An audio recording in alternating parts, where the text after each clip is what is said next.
Picture this. You're at the height of Victorian fashion. We're talking enormous ball gowns, super intricate hats, ribbons everywhere. It was an age of spectacle, of pure display. But hidden inside the threads of the most beautiful fabrics was a secret. A secret so dark, it could actually kill you. This is the story of a killer color. It's a weird question, right? Could fashion actually be deadly? I mean, we think of fashion as art, as how we express ourselves. But back in the 19th century, just putting on your best dress, or even pulling on a new pair of socks, could genuinely be a life or death decision. Okay, just look at this dress. The color is absolutely electric, isn't it? This brilliant, vibrant green was the hottest color you could get in the mid-1800s. And the secret ingredient, the thing that made it pop like that? Arsenic. Yep, the very same poison used to get rid of rats and, as the stories go, maybe a few unwanted husbands. So how did this happen? How did a killer color become the absolute height of fashion?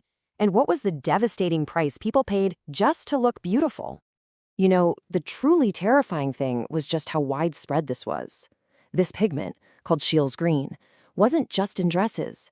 It was everywhere. The toxic dust would flake off of wallpaper, poisoning kids in their own bedrooms. It was woven into those fake flowers people wore on their hats, which means you could be inhaling poison all day long. The dye could be absorbed right through your skin, causing these horrific sores. There are even reports of men being disabled just from wearing green socks laced with arsenic. It was a full-blown public health crisis, hiding in plain sight. This quote, this comes from the report on Matilda Shearer, and it just shows you the real human cost. She was only 19, working in a factory, making those fashionable green leaves for hats, just surrounded by arsenic dust every single day. Her death was slow, it was agonizing. By the end, the poison had literally stained her body from the inside out. It's just a tragic story, and she was only one of thousands. So you have to wonder, why on earth would anyone take this risk? I mean, it seems insane to us. To really get it, we need to take a step back and look at what the world was like before these intense synthetic colors even existed. So, before the mid-1800s, all dyes came from natural sources, plants, minerals, even animals. But they had some serious drawbacks. The colors were often kind of dull, they faded really fast, and the whole process was so difficult that they were incredibly expensive. Bright, lasting color was a luxury that only the super rich could afford. And here is the perfect example of that luxury. Tyrian purple was the color of emperors. It was literally worth more than its weight in gold. And to produce just enough for the trim on a single toga, you needed to harvest tens of thousands of sea snails. The main takeaway here is, for most of history, a truly vibrant wardrobe was just an impossible dream for the average person. That is, until a teenager made a mistake in his home lab. And this brings us to the big turning point in our story. It's one of those amazing happy accidents in science that changes absolutely everything. And it's all thanks to an 18-year-old chemistry student. This timeline really shows you just how fast this all happened. So, in 1856, this kid, William Henry Perkin, he wasn't trying to invent a dye, not at all. He was trying to create a synthetic version of quinine to treat malaria. His experiment was a complete failure. All he got was this beaker full of black gunk. But when he went to clean it out, something amazing happened. The sludge dissolved into this incredible, intense purple color. Now, most of us would just go, that's weird, and wash it down the drain. But Perkin, at just 18 years old, immediately saw its world-changing potential. And he moved so fast.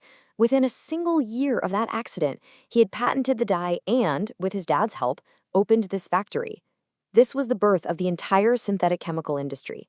He took a waste product of the Industrial Revolution, coal tar, basically sludge, and turned it into liquid gold. It was an absolute stroke of genius. Perkin's discovery didn't just kickstart an industry, it kicked off a social revolution. This new, affordable purple basically set the world on fire. He called his new color mauve, and almost overnight, it was absolutely everywhere. For the first time in history, a regular person could wear the color of an emperor. Queen Victoria herself wore a mauve gown to her daughter's wedding, which pretty much sealed the deal. Fashion was democratized in a splash of purple. And soon, a whole rainbow of other aniline dyes, like this brilliant magenta, came right after it. The trend was so huge, so all-consuming, that the magazine Punch joked that London had a case of the Mauve Measles. I mean, Everyone, from duchesses to shopgirls, was desperate to wear this new, electrifying color. It was basically the world's first synthetic fashion craze. But, this color revolution wasn't a complete fairy tale.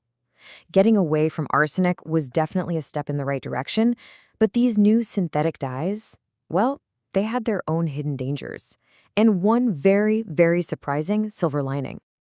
So while these new dyes weren't acutely poisonous like Shields green, they were still made from toxic coal tar. Aniline could be absorbed through the skin, causing rashes and sores, which gives that whole measles joke a really dark twist. And even worse, long-term exposure for factory workers was linked to cancer. And then, in a really cynical move, to make magenta dye cheaper, manufacturers started using arsenic acid in the process. The original poison was right back in fashion.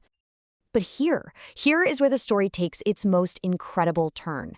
The very same chemical properties that made these dyes dangerous also held the key to a medical revolution. The poison was about to become the cure. This is just a moment of pure genius. A German doctor named Paul Ehrlich noticed something fascinating. These new dyes would stick to certain things but not others. A particular dye might stain a bacteria cell but leave human cells completely alone. And this gave him a revolutionary idea. What if you could design a chemical that acted like a dye and would seek out and attach only to a disease-causing microbe? He called it a magic bullet, a chemical that could deliver a targeted poison, killing the invader while leaving the body totally unharmed. After testing hundreds and hundreds of compounds, his team found one, compound 606, that successfully targeted and destroyed the bacteria for syphilis. Perkin's fashion craze had, completely by accident, led directly to the birth of chemotherapy. It's easy to look back at the Victorians and kind of laugh at their poison dresses and arsenic wallpaper. But this story has a modern-day twist that should make all of us stop and ask, have we really learned anything? Look at this comparison. The Victorian Mauve Measles craze is now today's ultra-fast fashion. Instead of arsenic and aniline, we have lead and PFAS, those forever chemicals. The source has shifted from coal tar to petroleum, but the industrial logic is exactly the same. And the risks are just as terrifying. We're talking everything from brain damage to gene mutation. And this isn't just a theory. A recent Canadian study tested clothing from the fast fashion giant Shein. They found a toddler's jacket contained 20 times the amount of lead considered safe for a child. Let that sink in for a second. 20 times.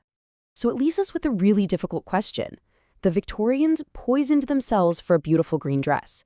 And today, we're still surrounded by toxic chemicals in our hunt for the latest, cheapest trends. We've learned so much about science and safety, and yet, maybe we haven't learned anything at all. It really makes you wonder, doesn't it?